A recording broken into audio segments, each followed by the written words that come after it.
अस्सलाम वालेकुम नाजरीन, कैसे हैं आप सब लोग। उम्मीद है कि आप सब खैरियत से होंगे। मैं हूं आपका मेज़बान परवेज़ इकबाल।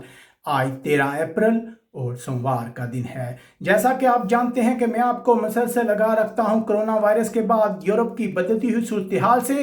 तो आज के इस वीडियो में हम नज़र डालेंगे कि दुनिया भर में कोरोना वायरस के बहरान की वजह से नुकसानात का सिलसिला मुसलसल जारी है।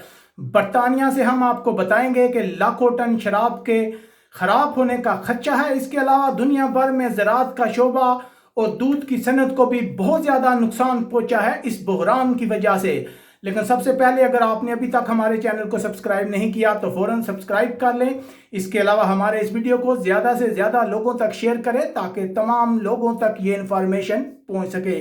तो जैसा कि आप जानते हैं कि दुनिया पूरी कोरोना वायरस की वजह से बहुत परेशान है। ऐसे वक्त में बहुत से नुकसानात भी सामने आ रहे हैं। बरतानिया से इतलात हैं कि दूसरे कारोबार की तरह एक बड़ी मिकदार में शराब के खराब होने का खदशा जाहिर किया जा रहा है। जैसा कि आप जानते हैं कि बरतानिया में तकरीबन 39,000 के करीब जो है पब हैं, वहाँ बहुत बड़ी मिकदार में शराब थी। लेकिन लॉकडाउन की वजह से अब ये शराब का इस्तेमाल ख़त्म हो गया है और खदशा जाहिर किया जा रहा है कि बहुत बड़ी तादाद में जो शराब है वो ख़राब होगी, क्योंकि शराब को 4 माह तक महफूज रखा जा सकता है। कुछ शराब की किस्में ऐसी होती हैं कि जिन्हें 3 हफ्तों तक ही महफूज रखा जा सकता है। अब हकाम खदशा जाहिर कर रहे हैं कि बरतानिया में बहुत बड़ी तादाद में जो शराब की मिकदार है वो ख़राब होगी। याद रहे कि बरतानिया की गवर्नमेंट ने जैसे ही लॉकडाउन का ऐलान किया था, शराब की खरीदो फरोख्त में 20% तक तेज़ी देखी गई थी। इसके अलावा दुनिया भर में होटल बंद होने की वजह से मेहमान नवाजी की सनतें भी जो हैं वो बुरी तरह मुतासर हो रही हैं। काश्तकारों और डेयरी फार्मों के मुतासर होने का खदशा जाहिर किया जा रहा है। दूसरी तरफ दूध का इस्तेमाल भी बहुत ज़्यादा कम हुआ है।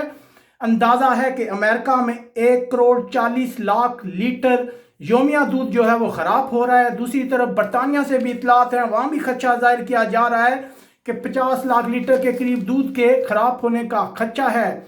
इसके अलावा हम आपको बताते चलें कि इटली में जो चाय के बागात हैं उनके मालिकान ने भी हुकूमत को खबरदार किया है कि पहली फसल ख़राब हो चुकी है, जबकि दूसरे के बारे में शदीद खदशात हैं। इसके अलावा यूरोपीय मुल्क जर्मनी जो है वहाँ भी एक बड़ी फसल को ख़राब होने से बचाने के लिए खसूसी जहाज़ भेजकर पोलैंड और रोमानिया से वर्कर्स को बुलाया गया ताकि इस फसल को बचाया जा सके।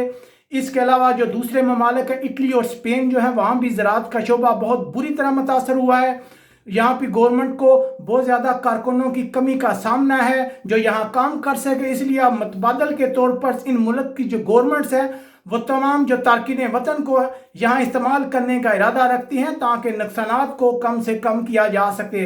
हम उम्मीद करते हैं कि आने वाला कल आज से बेहतर होगा और कोरोना वायरस की वजह से यूरोप में कम से कम नुकसानात होंगे। अपने मेज़बान परवेज़ इकबाल को इजाज़त दीजिएगा। अल्लाह हाफिज़।